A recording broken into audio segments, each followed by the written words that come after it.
Hi hello friends, എല്ലാ കൂട്ടുകാർക്കും നമ്മുടെ ഇന്നത്തെ അടിപൊളി എപ്പിസോഡിലേക്ക് തന്നെ സ്വാഗതം കേട്ടോ. അങ്ങനെ മേഘനാഥന് കോടതിയിൽ വിചാരണ ചെയ്യാണ്. അപ്പോൾ വക്കീലിങ്ങനെ ചോദിക്കുന്നുണ്ട്, തനിക്ക് ഒന്നിൽ കൂടുതൽ ഭാര്യമാരുണ്ടെന്ന് അറിഞ്ഞല്ലോ, ശരിയാണോ? എനിക്കോ സർ, ഞാൻ ചെറുപ്പം മുതൽ സ്നേഹിക്കുന്നത് എൻ്റെ മുറപ്പെണ്ണിനെ മാത്രമാണ്, മഞ്ജു. അവളെ ഞാൻ വിവാഹം കഴിക്കുകയും ചെയ്തു എന്ന് പറയാണ്. വേറൊരു പെണ്ണായിട്ടും എനിക്കൊരു ബന്ധമില്ല സർ എന്ന് പറയാണ്. അപ്പോൾ ഈ ഇരിക്കുന്ന മാനസേന നിങ്ങൾക്കിതിനു മുമ്പ് പരിചയമുണ്ടോ എന്ന് ചോദിക്കുന്നുണ്ട്. ഇവളെ എനിക്ക് ഒരു പരിചയമില്ല, ഞാനിവളെ ആദ്യമായിട്ടാണ് കാണുന്നത് തന്നെ എന്ന് പറയുമ്പോഴേക്കും മാനസേന വിചാരണ ചെയ്യാൻ വേണ്ടി പ്രതിക്കൂട്ടിലേക്ക് നിർത്തുവാട്ടോ. മാനസെടുത്ത് ചോദിക്കുന്നുണ്ട്, നിങ്ങൾക്ക് ഈ മേഘനാഥന് നേരത്തെ പരിചയമുണ്ടോ? ഉണ്ട് സാർ, പരിചയമുണ്ടെന്ന് മാത്രമല്ല ഇയാൾ എൻ്റെ ഭർത്താവാണ്, എൻ്റെ കുഞ്ഞിൻ്റെ അച്ഛനാണ് എന്നൊക്കെ പറയാണ്. അപ്പോഴേക്കും മേഘനാഥൻ, ഇല്ല സർ, പച്ച കള്ളമാണ്, എന്നെ കൊടുക്കാൻ വേണ്ടി മനഃപൂർവ്വം നുണ പറയാണ് സർ, പച്ച നുണയാണ് ഈ പറയണത് എന്ന് പറയണം. അതിന് നിങ്ങളുടെ കയ്യിൽ ഇതിൽ തെളിവുണ്ടോ എന്ന് ചോദിക്കുമ്പോഴേക്കും മേഘനാഥൻ പറയണ്ട്, ഉണ്ട്, തെളിവുണ്ട്. ഇവള് ആയിരിക്കുന്ന സാഗർ ഉണ്ടല്ലോ, അവൻ വാടക ഗുണ്ടയാണ്. അവനാണെന്നുണ്ടെങ്കിൽ ആ സാഗർ മാത്രമല്ല, അപ്പുറത്തിരിക്കുന്ന മാർക്കോ, അവരും ഗുണ്ടകൾ തന്നെയാണ്. ഇവർ രണ്ടുപേരും കൂടി കൊണ്ടുവന്ന ഒരു അവതാരമാണ് ഈ മാനസ. എന്റെയും മഞ്ജുവിന്റെയും ജീവിതം തകർക്കാൻ വേണ്ടി ആ സാഗറിന് എൻ്റെ ഭാര്യ മഞ്ജുവിനോട് വല്ലാത്തൊരു പ്രണയമായിരുന്നു.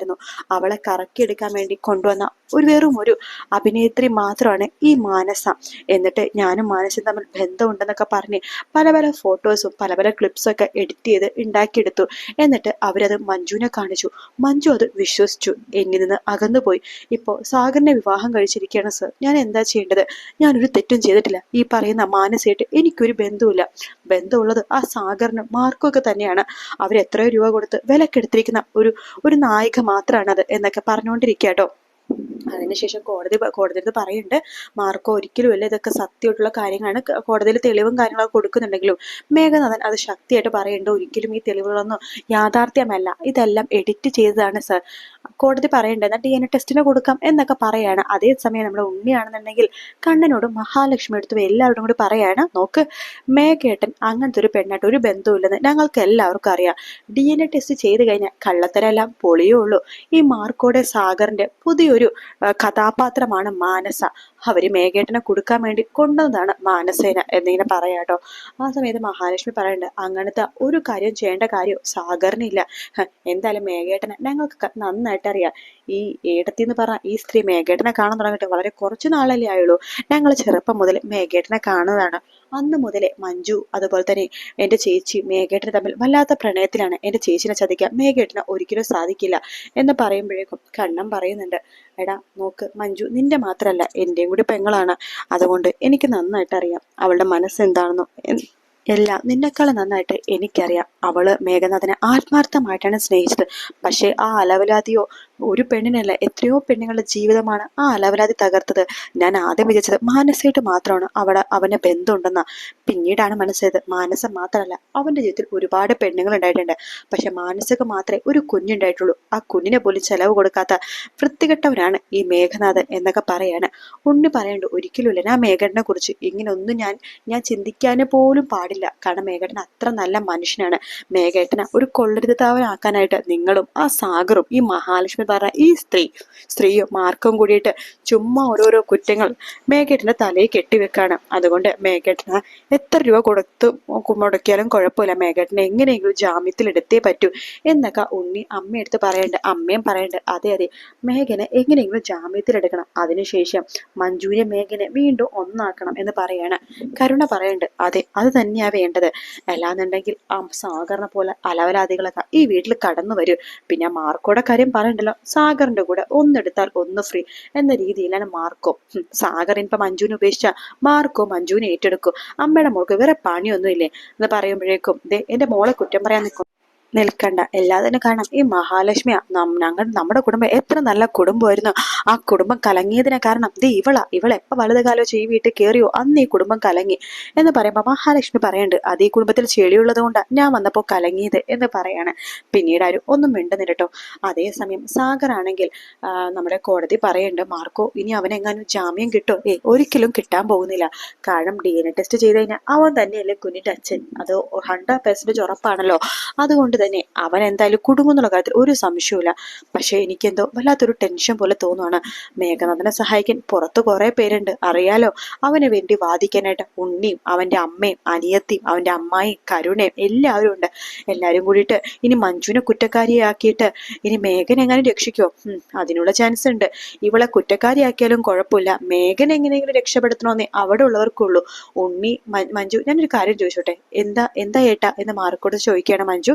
ആ സമയത്ത് മാർക്ക് പറയണ്ടേ, ഈ ഉണ്ണി നിന്റെ ചേട്ടൻ തന്നെയാണോ? അല്ല, നിന്റെ ജീവിതം തകർന്നതിൽ ഒരു വിഷമവും അയാൾക്കില്ല. പക്ഷെ കണ്ണേട്ടൻ അങ്ങനെയല്ല, ഓരോ സെക്കൻഡും നിന്നെ കുറിച്ചുള്ള വിചാരം മാത്രമേ ഉള്ളൂ. ഇപ്പൊ വരെ ഫോൺ വിളിച്ച് വെച്ചേ ഉള്ളൂ എന്നൊക്കെ പറയണം.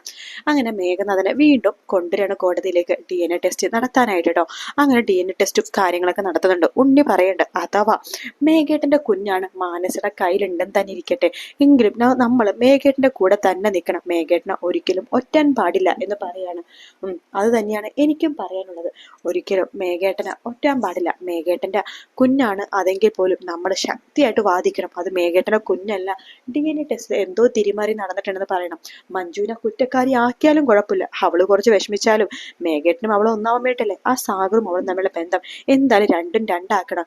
മേഘേട്ടൻ ഞാൻ ജയിലിൽ പോയപ്പോ എന്നോട് പറഞ്ഞ കാര്യമാണ്, സാഗറിന്റെ കൂടെ കുറച്ചു നാൾ നിന്നാലും കുഴപ്പമില്ല, അവളെ ഏറ്റെടുക്കാൻ മേഘേട്ടൻ ഇപ്പോഴും തയ്യാറാണ്. അവളെ അത്രമാത്രം മേഘേട്ടനെ ഇഷ്ടമാണമ്മേ. അതുകൊണ്ട് സാഗർ ഉപേക്ഷിച്ചാൽ അപ്പൊ തന്നെ മേഘേട്ടൻ അവളെ ഏറ്റെടുക്കും. അതുകൊണ്ട് അമ്മ പേടിക്കൊന്നും വേണ്ട. മേഘേട്ടനെ നമുക്ക് എങ്ങനെയും പുറത്തേക്ക് ഇറക്കണം എന്നൊക്കെ നമ്മുടെ ഉണ്ണി പറയാണ്. അങ്ങനെ ഉണ്ണിയും അതുപോലെ തന്നെ അമ്മയും അമ്മാവനും പെങ്ങന്മാരും കരുണയും ഒക്കെ കൂടിയിട്ട് നല്ലൊരു വക്കീലിനെ പോയി കാണുകയാണ്. വക്കീലെന്ന് വെച്ചാൽ ക്രിമിനൽ ലോയർ ആട്ടോ. പുള്ളിക്കാരനോട് പറയണ്ടേ, എങ്ങനെയെങ്കിലും ആരെ വലിച്ച് കീറിയാലും കുഴപ്പമില്ല, തന്റെ പെങ്ങളെ കുറ്റക്കാരിയാക്കിയാലും കുഴപ്പമില്ല, മേഘേട്ടനെ എങ്ങനെയെങ്കിലും പുറത്തിറക്കണം എന്ന് ഉണ്ണി പറയാണ്. വക്കീല് പറയണ്ട്, കുറച്ച് പൈസ ചെലവുണ്ടെന്ന് പറയുമ്പോൾ പൈസ എത്ര വേണമെങ്കിലും തരാം, പക്ഷെ മേഘേട്ടൻ പുറത്തിറങ്ങിയിരിക്കണം എന്ന് പറയാണ്. അത് ഞാൻ ഏറ്റു. നിങ്ങളുടെ മേഘേട്ടൻ അടുത്ത പ്രാവശ്യം കോടതി കൂടുമ്പോൾ പുറത്തിറങ്ങിയിരിക്കും എന്ന് വക്കീല് പറയാണ്. അത് കേൾക്കുമ്പോഴേക്കും നമ്മുടെ ഉണ്ണിക്കും അതുപോലെ തന്നെ അമ്മക്കൊക്കെ ഭയങ്കര സന്തോഷാവാണ്. പക്ഷെ ഇത് കണ്ണൻ അറിയുന്നുണ്ട്. കണ്ണൻ അപ്പോൾ തന്നെ ഈ കാര്യം നമ്മുടെ മാർക്കോടത്തും സാഗറിനോടും പറയാണ്. ഏതോ വലിയൊരു വക്കീലിനെ വെച്ചിരിക്കുകയാണ്. മേഘനാഥനെ എങ്ങനെയും പുറത്തിറക്കാൻ വേണ്ടി കള്ളക്കേസും അതുപോലെ കള്ള തെളിവുകളുമായിട്ടാണ് അവര് ഇനി കോടതിയിലേക്ക് വരിക. അതുകൊണ്ട് നമ്മൾ കുറച്ചുകൂടി ജാഗ്രത പാലിക്കണം. മേഘന ഏതൊക്കെ തരത്തില് അവനെതിരെ തെളിവുകൾ ഉണ്ടാക്കാവോ ആ തരത്തിലൊക്കെ ഉണ്ടാക്കിയേ പറ്റൂ. നമുക്ക് നേരായ വഴി കൂടി തന്നെ പോയാൽ മതി, തീർച്ചയായിട്ടും നമ്മൾ തന്നെ ജയിക്കും എന്ന് പറയാണ്. അങ്ങനെ DNA ടെസ്റ്റിന്റെ റിസൾട്ട് വരുന്ന ദിവസമാണ് മേഘനാഥനും മാനസയും എല്ലാവരും അവിടെ ഉണ്ട്. അപ്പൊ മാനസിനെ വരാതിരിക്കാൻ വേണ്ടി പല പണികളും മേഘനാഥൻ നോക്കുന്നുണ്ടോ, കൊല്ലാൻ വരെ നോക്കുന്നുണ്ട്. പക്ഷെ എങ്കിൽ അവിടേക്ക് വരുന്നുണ്ട്. DNA ടെസ്റ്റിന്റെ റിസൾട്ട് എന്തായിരിക്കും, മേഘനാഥൻ അതിനെ തിരിമറി ചെയ്തിട്ടുണ്ടാകുമോ, അതൊക്കെയാണ് നമ്മൾ നാളത്തെ പ്രൊമോയിൽ കാണാൻ പോകുന്നത് കേട്ടോ. വീഡിയോ ഇഷ്ടപ്പെടുകയാണെങ്കിൽ ലൈക്ക് ചെയ്യാനും സബ്സ്ക്രൈബ് ചെയ്യാനും കമന്റ് ചെയ്യാനും മറക്കല്ലേ. മറ്റൊരു വീഡിയോ ആയിട്ട് വീണ്ടും കാണാം ഫ്രണ്ട്സ്. എല്ലാവർക്കും ടേക്ക് കെയർ, ബൈ ബൈ.